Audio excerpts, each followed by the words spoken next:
Hello, welcome again to FairtaX Power Radio. I'm Bob Paxton, I'm Bob Scarborough. and we are the FairtaX Guys Ta-da. coming to you every week at this time on the FairtaX official Facebook page, and our we also stream live on our FairtaX Guys YouTube channel, and there are video archives on Rumble, and of course there's an archive there on the YouTube channel as well. So we invite you to be with us here every week. Like, share the videos. Share the videos is a really important.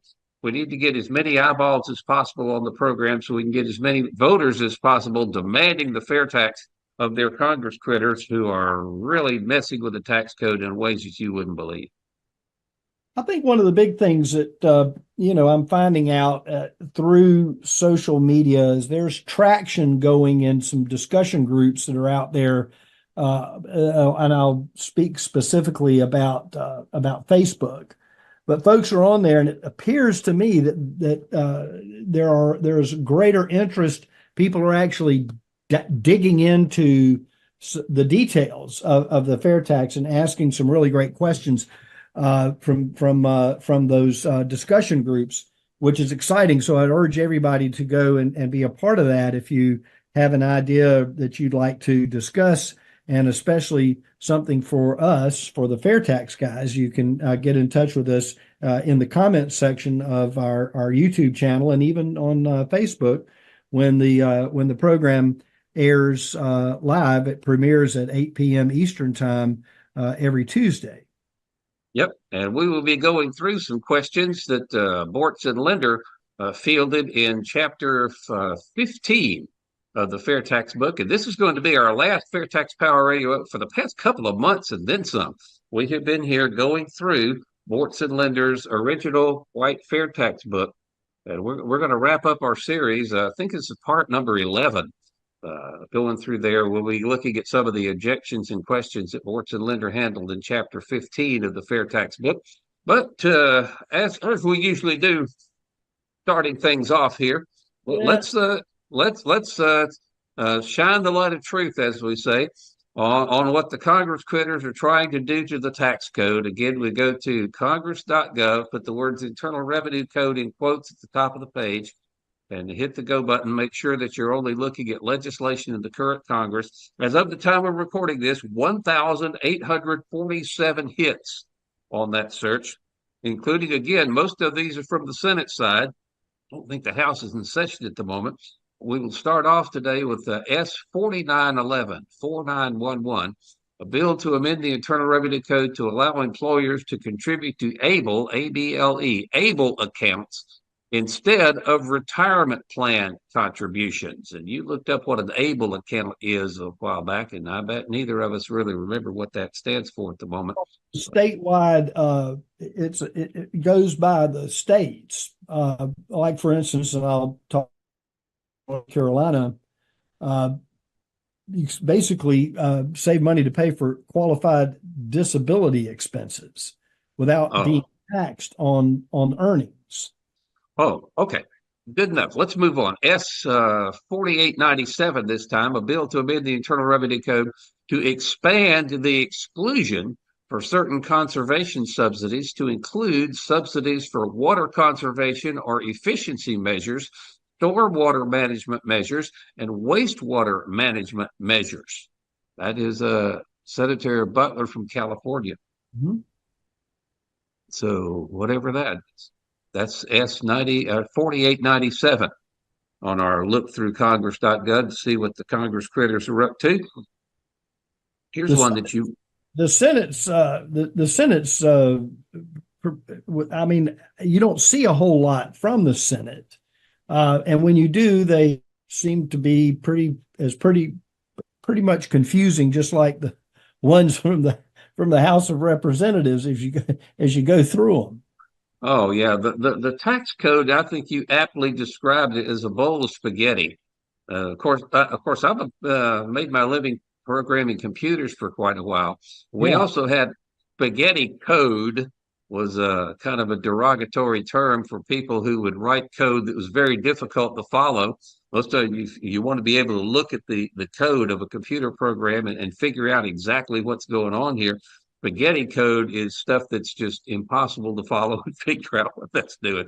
And that's what we've got in the income tax system right now. Without a S 4873, a bill to amend the Internal Revenue Code to prohibit allowance of the advanced manufacturing production credit for components produced by foreign entities of concern. That's another one from Senator Brown of Ohio. I think we had one of his last week here on FAIRtax Power Radio. And, let's move along here to S 4872. This is a bill to amend the Internal Revenue Code to exempt sports betting from the tax on authorized wagers. I didn't know there was a tax on authorized wagers, but apparently, and you can imagine what state this comes from. Comes out of the state of Nevada, a bill to amend the Internal Revenue Code to exempt sports betting. Do you think there's a lot of sports betting going on in Nevada? I'll bet there is. But they want to exempt that tax from sports betting to be exempt from the tax on authorized wage. And that follows through something we've said all the time. If you want more of something, don't tax it. Right. If you want less of something, if they wanted to increase taxes on sports betting, that would certainly try to make that happen a lot less.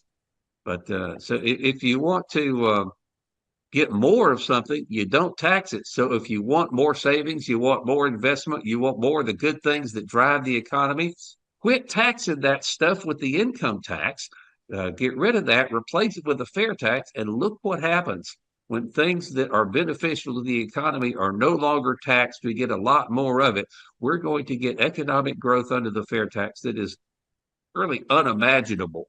With the income tax, 3 or 4% growth is good. I mean, really good. But there are studies that indicate that when the fair tax is implemented, we're looking at double-digit economic growth. So that's that one for right now. We got one more. Actually, we are going to go to the House this time. Maybe this one was introduced. When was this introduced? This was introduced on actually just a few days ago. HR 9201. Now get ready for this one. This is going to take me a while to explain.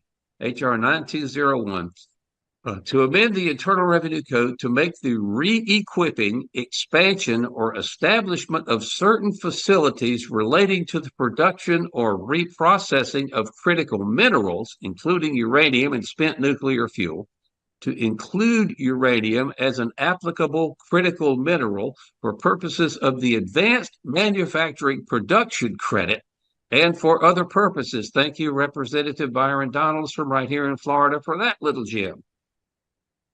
Excellent.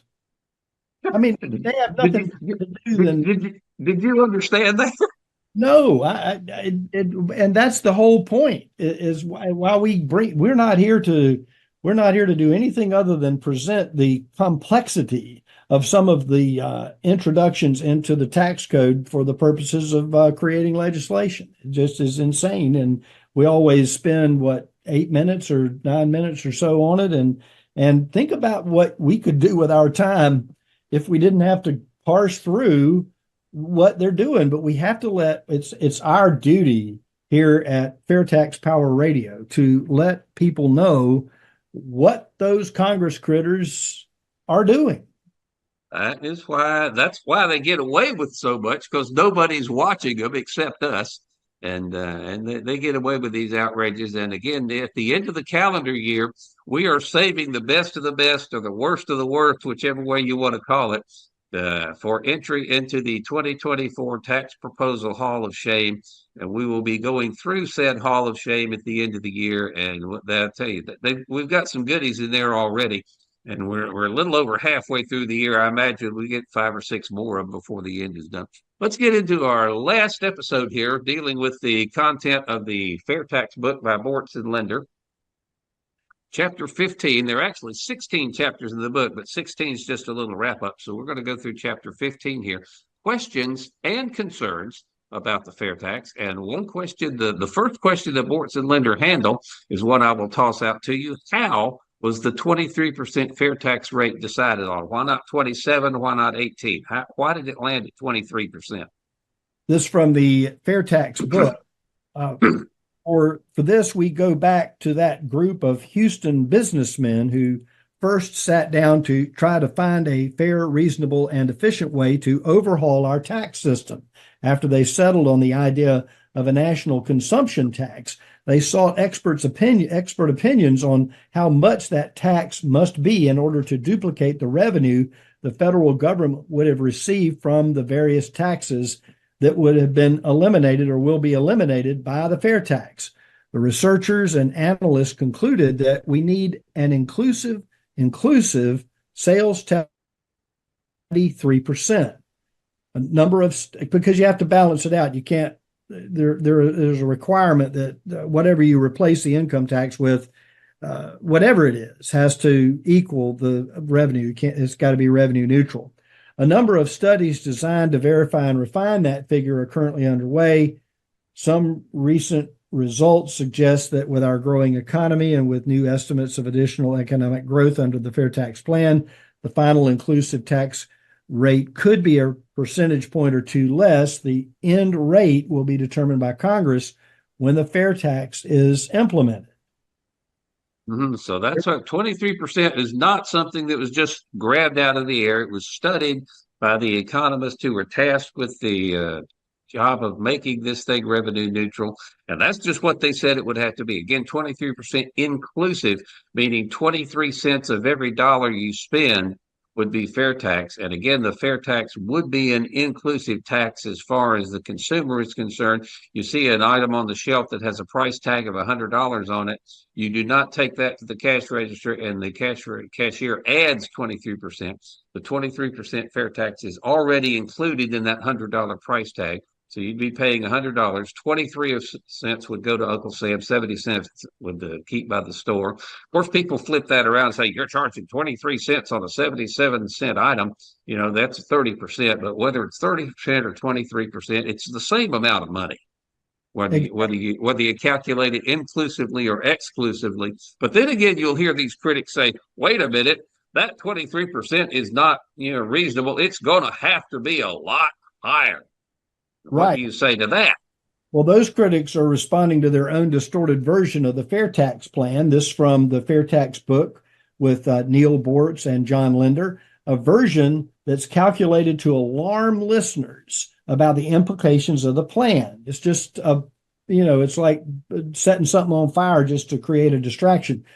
For instance, these critics ignore the fact that under this system, the federal government itself would be a major taxpayer. All sales at the retail level, whether to individuals or the government, will carry the tax. These critics also conclude that the K Street lobbyists will be successful at manipulating their contacts in Congress to gain certain exemptions and exclusions. When you stick with the parameters outlined in the fair tax legislation, these higher figures are wild exaggerations.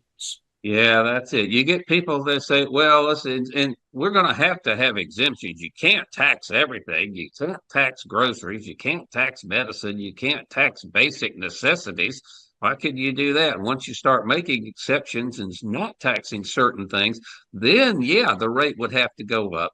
But by taxing groceries, by taxing medicine, by taxing, clothing, what people consider basic necessities, you keep the rate down, but then of course we have the prebate, which is not a thing in the book here we're talking about. But of course, the prebate will reimburse you for the taxes you pay on your basic necessities. So you pay the tax at the cash register, but the money to pay the tax on your basic necessities does not come out of your pocket.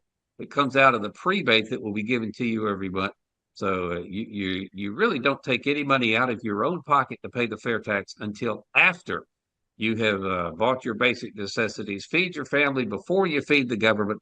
And we went down that little wild tangent here. But what happens to the fair tax rate over time? Will it go up? Will it go down? Chances are pretty good it's going to go down because the economic growth, we've mentioned this before, the economic growth that the fair tax is going to light a fire under the economy. And you get a lot more growth. More people have jobs. More people are spending money. We have seen, even with the income tax, that when you cut the tax rate, you actually collect more dollars. So chances are really good that the long range trend for the fair tax rate will be downward rather than upward. But of course, Congress can change the rate at any time just by passing a bill to do that. But hopefully they won't start putting a bunch of these exemptions and stuff in there. But again, if they change the rate, it's going to affect everybody and not just a favored few.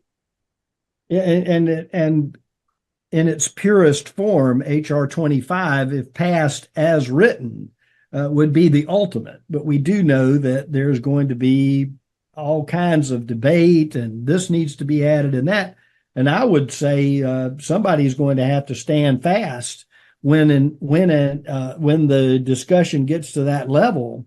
Say this ain't going to work if you have this particular category getting a benefit above another category, whether it be a group of people or a particular industry and so on, which is a challenge as a debate on the fair tax as it's written, HR 25 would move forward. All right. Yeah.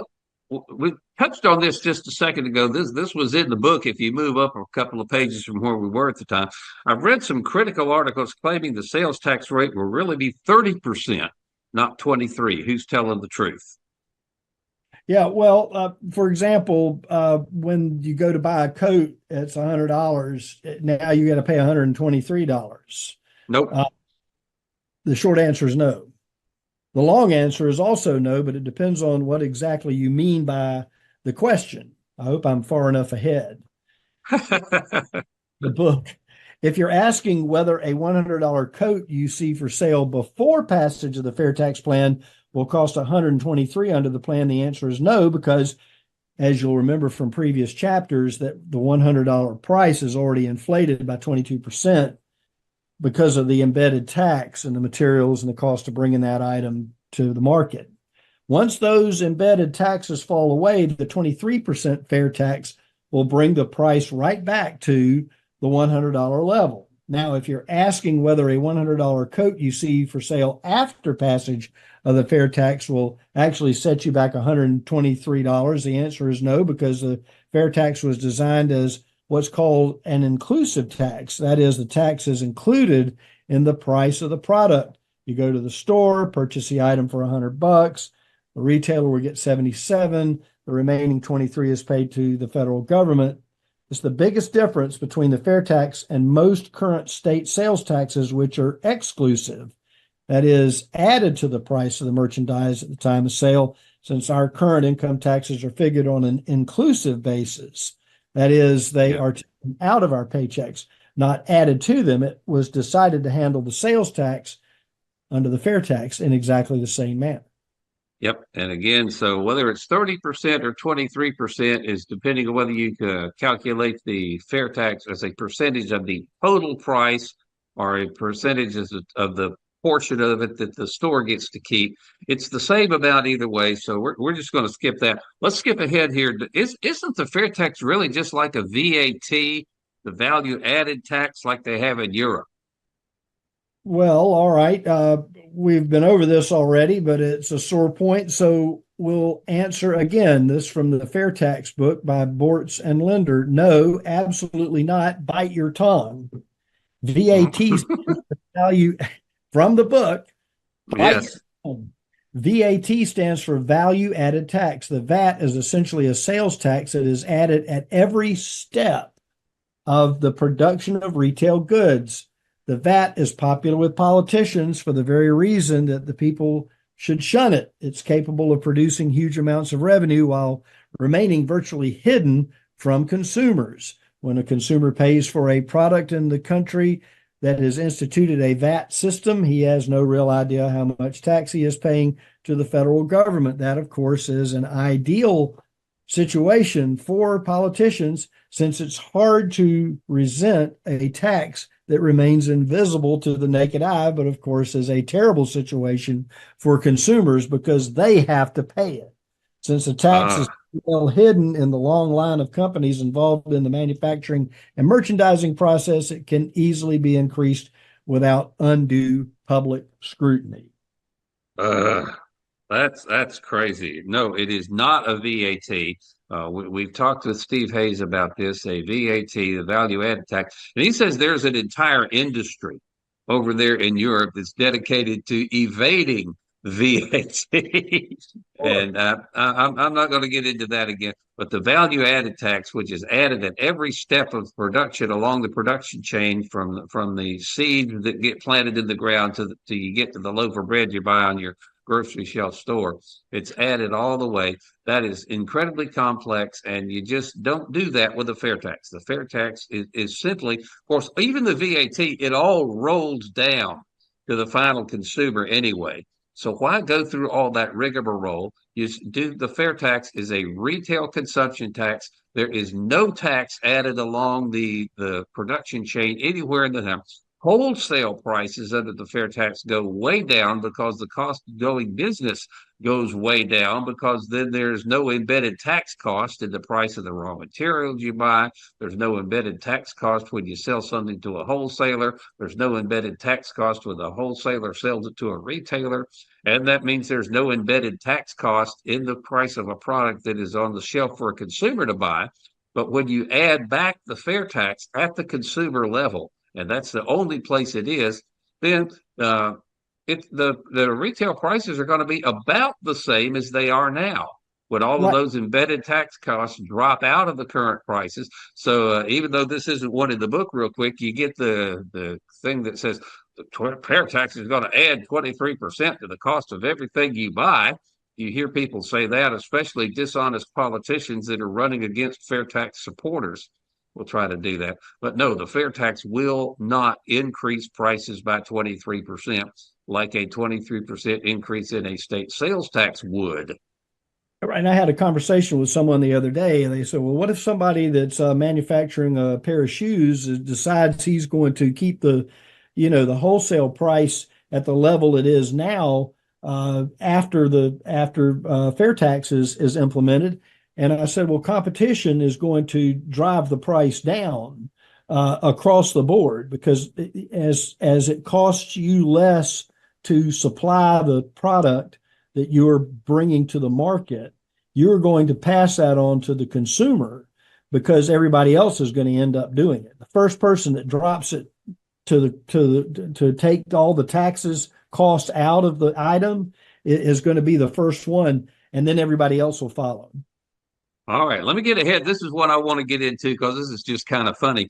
This is from the Fair Tax book, page 154, if you've got the paperback version. Some politicians have suggested to combine the income tax and the VAT. Wouldn't that be a better idea? And Boortz and Linder says, yeah, that'd be a great idea for the politicians, not the taxpayers. Right. A combination of the VAT and an income tax would give you the worst elements of both. The huge compliance costs and invasions of your financial privacy that come with an income tax would still be in place. The IRS would still be in place. The payroll taxes that support Social Security and Medicare, the most regressive federal taxes on the books, they would still be in place, along with all the business and corporate taxes that flow into the system today. And yet, on top of all that, they would increase consumer prices with the VAT. Now, aren't you ashamed of even asking that question? Yeah, sorry about that. Didn't mean to do that. But there we go.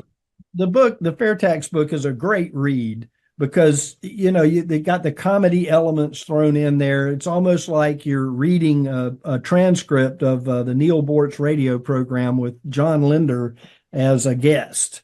And even though it was made back in the middle of 2000 and the early 2000s, you still get the gist of the value of the fair tax. The bottom line value is the Internal Revenue Service goes away.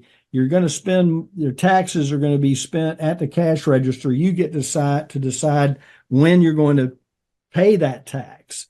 And here we go. And it's just a wonderful, wonderful alternative, considering all the pressure that comes off of the individual, whether you're in business or just Tom, Dick, and Harry out there.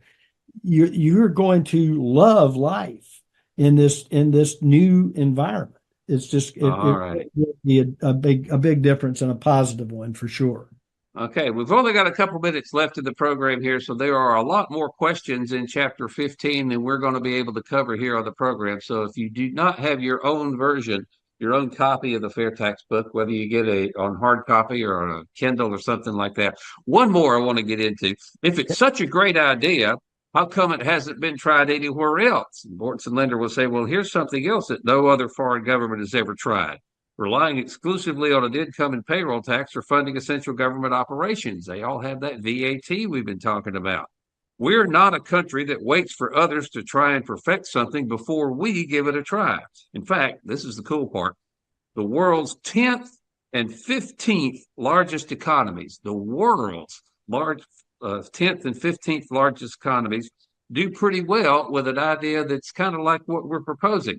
So they ask you, what are those economies? Is it Spain? Is it Italy? Nope. They're talking about Texas and Florida, neither of which have an income tax. They rely completely on a sales tax. It's not a fair tax style one. There are exemptions. I live in Florida here. There are a good number of exemptions to the state income tax, or the state, there is no state income tax, to the state sales tax here in Florida. A lot of exemptions, and you don't get a prebate on it. So the fair tax wants to tax everything, at least if it's new goods and services, all of that would be taxed. You get a prebate back under the fair tax to pay your taxes on your basic necessities. But it says, Boortz has always tried to say that he's not going to give this idea to any other country. The other countries have asked him, can you kind of explain this to us? He is, nope, not going to do it. I want my country to be the first one to do this, because the first country in the world that adopts the fair tax and becomes the tax haven of the planet. Can you imagine how many international corporations will flock to a place where there is no corporate income tax? You already see people flopping to, they have tax havens across the pond where the income tax rate is considerably lower than the corporate tax rate here in the United States. But we have seen corporation after corporation after corporation leave for a more favorable tax treatment. And when you're the most favored tax treatment on the planet exists in whatever country adopts the fair tax or something really similar to it, they reap all the economic benefits that everybody else wants to jump on board. No, the one who does it first is going to reap most of the benefits. So we want the United States to be the first country on the planet to fund itself completely with a consumption tax, with a prebate, so you don't pay the tax on your basic necessities. Our economy takes off. We become the most tax-friendly place on the planet to do business, and everybody else looks at us and says, what happened? Yeah, there's a section in the FAIRtax HR 25 that explains the whole concept, and what makes this such a wonderful concept is the purpose of the fair tax is to tax all consumption of goods and services in the United States once, without exception, but only once. Once the tax is paid on a car, a home, a blender, whatever, any other consumer good or service, that's it. It's done. Yep. So you purchase a home, you're going to pay 23% of the fair tax included in the sales price. After that, that home has already had the taxes paid. And it is truly revolutionary in that respect alone, if not in everything else that it provides. It is. And unfortunately, we have truly run out of time again, as we do so often here on FAIRtax Power Radio. Time to say thank you for watching and sharing the videos. Appreciate it. Next week, we will go back to our regularly scheduled programming as we have finished our journey through the Boortz and Linder FAIRtax book. Again, if you did not have your own copy, suggest you get one. There are several places online where you can do so. But until we meet again, we're going to have to wrap this up. I'm Bob Paxton. I'm Bob Scarborough. And we are the FAIRtax Guys, reminding you the fair tax is the only truly fair tax. And once you understand it, you'll demand it. So what do you need from me to get these taxes collected? Glad you asked, because there is a fair amount of information you need to be aware of. That's your tax plan? Oh, no, this is just the revisions for this year's tax plan. What I need from you is you need to keep track of all of your income, as well as any taxes that you've already paid. Also, any gifts that you received or gifts you've given to churches or charities or individuals throughout the entire year. Do you do any side jobs? Every now and again. Great, because there's some more information about that right here. Everything you need to know right here. So just simply compile that, send it in to us. Be careful, make sure there's no mistakes. If we do find mistakes or maybe we can fine you or, throw you in jail. So you might want to be aware of that. And what do you need from me? As an individual, nothing. As a business owner, or if you're doing side jobs, yes, you would have to collect taxes on that, but it's all right here.